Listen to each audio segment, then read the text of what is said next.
In this video, I'm going to share with you the one most important thing to manage to make great pictures in landscape photography. So I am here in Iceland. Some of you might have recognized where I am. I am in Kirkjufell, which is the peninsula, which is slightly north from Reykjavik. It's about a 3.5 hours driving, depending on the road conditions and weather conditions. As you can see, it's all white, which is totally wonderful because when I came here, I arrived yesterday, and when I arrived around Reykjavik, there is almost no snow. I mean, right now, I don't know, but where I am now, a little bit more north, it's really amazing. And I have like nice conditions for now. It's not great, but it's nice because you can see the mountain is hardly visible on my back. But the weather will really worsen tomorrow. It's expected to have like a wind gust up to 100, 120 kilometers an hour. So I won't really be able to come here most probably tomorrow. So I'm really taking the opportunity to be here right now and share with you all I can about this place and about how to make great pictures in landscape photography. So I'm gonna walk around a little bit and share with you some few tips and tell you a little bit more about this one secret. So stay tuned.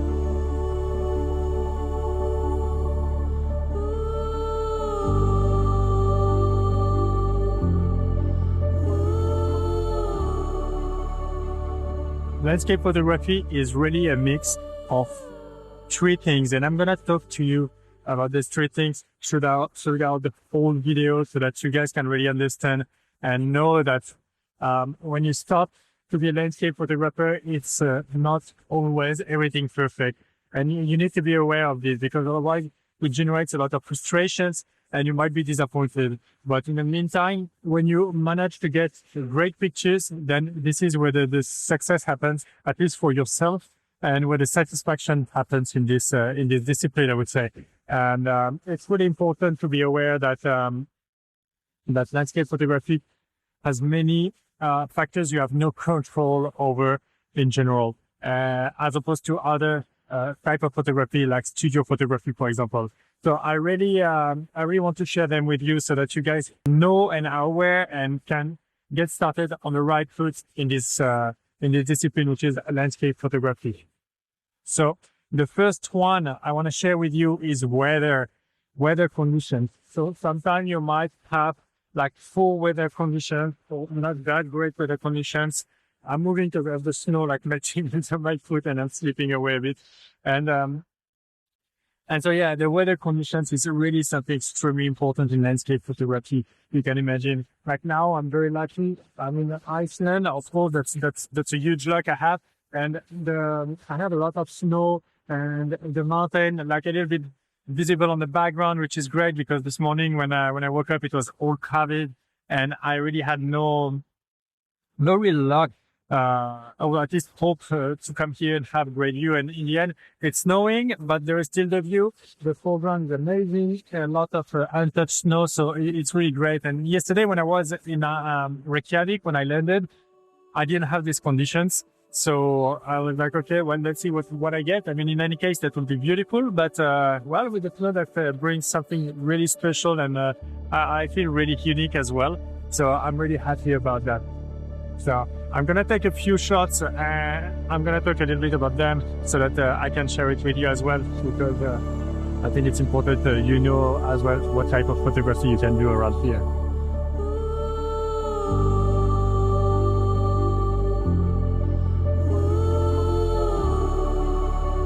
So I am now shooting with my ultra wide angles here, and so that might accept 10 millimeters to 24 millimeters on APS-C. That's equivalent to about 15 to 30 millimeters, I guess, on full frame.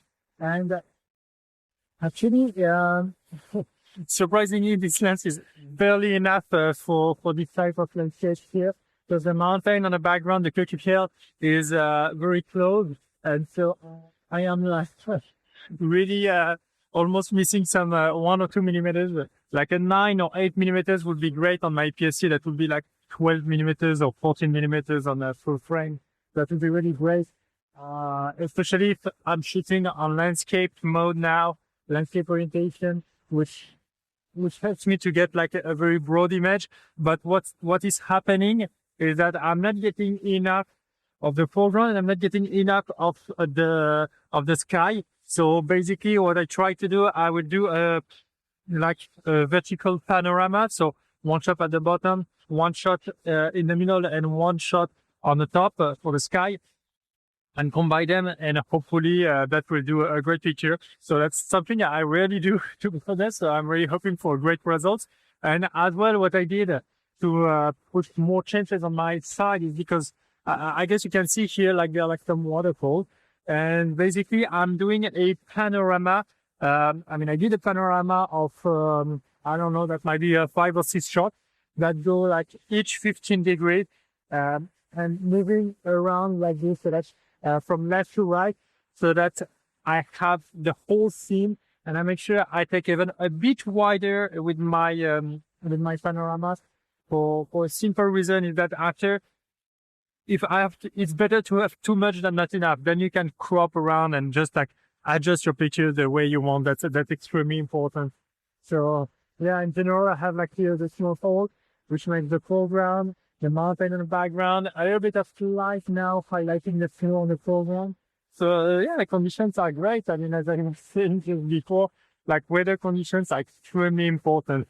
I mean, of course, like having like a very beautiful sky, but maybe like with a very highlighted clouds around, that would be like so fantastic. But well, you can't always have everything. So until I'm dealing with that.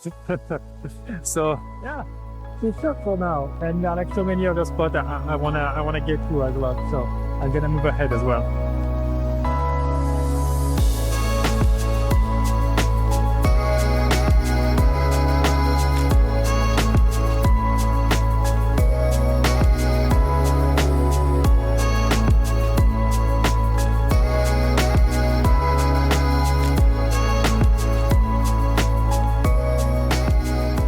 The second really important thing for me in landscape photography, and something you need to be aware of, is time. Time is key, time is crucial, but also time is limited. So basically, when you go, let's say on vacation, like me now in Iceland for 1 week, and you want to do the most things possible, then you will unfortunately probably miss a lot on each of the spots because you can only get there once. And that's what will happen to me now. I'm going to spend like here a day, and then I'm moving to other spots, and I'm going to be moving around quite a bit. So I'm not going to have like so many opportunities to get the best light, for example, on Kirkjufell. But that's also something I am aware of, and I'm hoping to get the best conditions. Now I have okay conditions, as I said. I have like a great foreground and great stuff around. But yeah, I don't have the best conditions. And this will happen so many times as a landscape photographer. So you need to be aware of it. And when you see on social medias, for example, so many beautiful pictures that people are making and stuff, and you're like, oh, I don't want to get this. And then you go on the spot and you don't get that. Yeah, but don't dream. Like some people, first of all, might live in the place they're taking the picture of. And so they have lots of opportunities to make these photographs. Some people know the spot very well, so they know when to go and what to do. So usually the first and the second one are the same people. And some people are running workshops as well. So if you run workshops, let's say in Iceland, or let's say Lofoten, for example, and you go like 2, 3, 4 times a year, and every year, and maybe if it's only 1 or 2 times a year, but for 10 years, then imagine you get like so many opportunities to get the shot that you want. So yeah. That's the reality of things. So just be aware of it, and you will see everything will flow, and you will have to learn to just deal with the situations and with the time that you have to enjoy a sport. So that was my second thing. I'm gonna show you a little bit because I was photographing some nice spots now with nice foreground, and yeah, I want to share this video because it's really cool.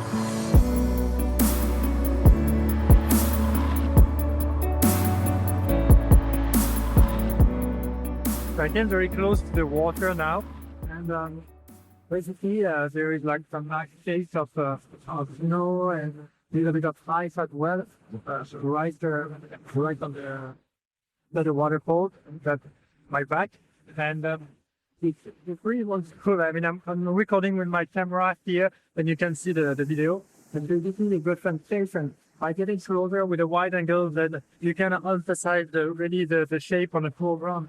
And here, you can see, I guess, my finger here on the video. Like here, basically, there is a shape. So here on the video, we can't see it because it's a little bit cropped, unfortunately.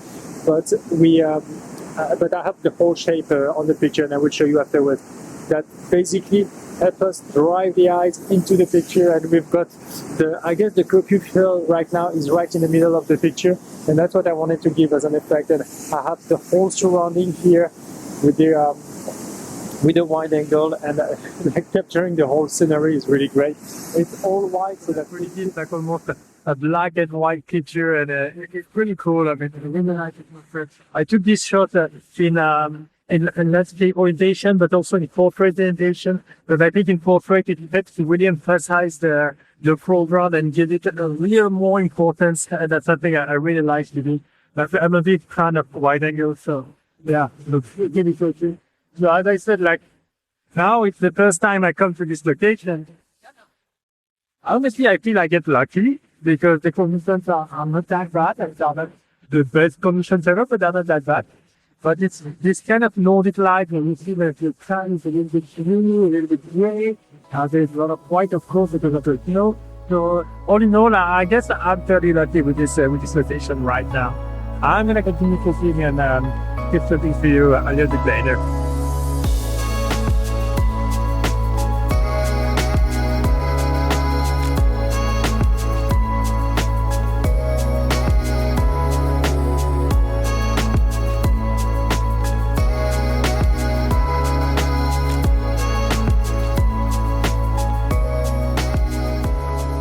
Guys, if you enjoy my content, enjoy the video I'm doing for you, enjoy the advice I'm giving you and so on, then feel free to subscribe to my channel by clicking on the subscribe button below, or even in the corner of this video here, you might click on the logo and subscribe to my channel. That would be really appreciated. That helps me and give me the motivation to continue. Sorry, I don't know, you saw the snow here. and yeah, that really gives me the motivation to go ahead, continue, do the content for you. And so yeah, and feel free to give me a thumbs up as well. That would be really appreciated if you like this video in particular. So thank you so much, and let's keep going. In the end, it all comes down to luck. Like, no matter how good you're technically, you might be able to do the best composition ever, the best knowing your camera like very well and everything. Like having the right conditions and everything, it all comes down to luck. Like, there is nothing you can control about it. And that's actually the real beauty of landscape photography. And but that's also something you need to be aware of. If you're not aware of this, then once again, it might generate a lot of frustrations, because I'm guessing that older people and like who are like more aware of what the reality is, who experience like let's say the life before social medias, they're like, well, that's normal. Yeah, of course we know, that's obvious. But like, imagine like a youngster, like someone who is like maybe 15, 16, maybe even a bit earlier, like younger, like seeing all these beautiful pictures on Instagram and like being like, wow, I want to do this and I'm going to go there. And like, maybe the guy like just saves a lot of money. He struggles to do it. He goes to travel somewhere, and then he arrives on site and he doesn't get any of the conditions he saw online. He gets the view, of course, but he doesn't get the conditions, and he's disappointed because he doesn't get the same picture as he saw online. And then the frustration increases, and then he's like, well, why am I doing all this if it's not to get the thing? So it's really important to be aware of this, that a lot plays a big part, and that in life you can't really get all you want when you want. And that's exactly what landscape photography does. It just gives you like the beautiful thing when you don't expect it, the beautiful weather, and you can't really have control over it. I mean, at least for now, and hopefully it stays like that. And yeah, that's the beauty of it, because when we make this great shot, then whoa, I was so amazed. I mean, I'm personally amazed when I make a great shot. I mean, I've got a smile until here. I'm like, oh, like really excited and like trying to find the best compositions. If I have already if I know the location and I know where to go and have the great compositions, and then that's just fantastic. So yeah, that's the thing. I think it's really important stuff. And just feel free to let me know what's your biggest struggle in landscape photography in general, and what would be your advice maybe for younger people. That would be really interesting to know it in the comment section below. Like, would be really happy about that. So yeah, I'm really having a lot of fun here. I moved a little bit under like there is a small cave, like under the waterfall, and you get like kind of a nice view. So it's really cool down there. Like a lot of stalagmites, whatever you call them in English. And yeah, really cool stuff. So I'm gonna shoot a little bit more and show you the pictures I took in the cave. And I guess that's gonna be pretty much it for this video. And I really hope that you enjoyed it. I really hope that all what I said made sense. Really important to me, I think, to say this kind of stuff, to remind people. And with that, I wish you good luck with your photography, and see you next week for new adventures.